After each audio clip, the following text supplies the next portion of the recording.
જય શ્રી કૃષ્ણ, જય દ્વારકાધીશ મિત્રો. આજે આપણે અધ્યાય 13નો 31મો શ્લોક સમજીશું. યદા ભૂતપૃથક ભાવમેક સ્તંભનું પશ્યતિ તત એવ ચ વિસ્તારમ બ્રહ્મ સંપતતે તદા. જ્યારે વિવેકી મનુષ્ય વિભિન્ન ભૌતિક શરીરોના લીધે વિભિન્ન સ્વરૂપોને જોવાનું બંધ કરી દે છે અને જો કેવી રીતે સર્વત્ર વિસ્તરેલ છે એ જુએ છે, ત્યારે તે બ્રહ્મજ્ઞાન પામે છે.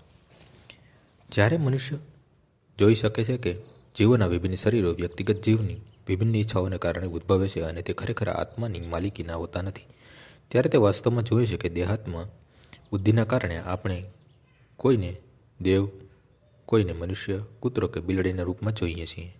આ ભૌતિક દ્રષ્ટિ વાસ્તવિક દ્રષ્ટિ નથી. આ ભૌતિક ભેદભાવ દેહાત્મા બુદ્ધિના લીધે થાય છે. ભૌતિક શરીર નષ્ટ થયા પછી આત્મા એક રહે છે. એ જ આત્મા ભૌતિક પ્રકૃતિના સંપર્કથી જુદા શરીર ધારણ કરે છે. જ્યારે કોઈ મનુષ્ય આ જોઈ શકે છે ત્યારે તેને આધ્યાત્મિક દ્રષ્ટિ પ્રાપ્ત થાય છે. એ રીતે પશુ, માણસ, ઉચ્ચ, અધમ વગેરે ભેદભાવથી મુક્ત થયેલો મનુષ્ય પોતાની ચેતનામાં વિશુદ્ધ થાય છે અને પોતાની આધ્યાત્મિક ઓળખમાં રહી કૃષ્ણ ભાવનામૃતનો વિકાસ સાધી શકે છે. ત્યારે તે વસ્તુઓને કેવી રીતે જુએ છે તેનું હવે પછીના શ્લોકમાં વર્ણન થયું છે. આજનો શ્લોક અહીં પૂર્ણ થાય છે. આવતીકાલે ફરીથી સવારે 6 વાગ્યે મળીશું. જય શ્રી કૃષ્ણ.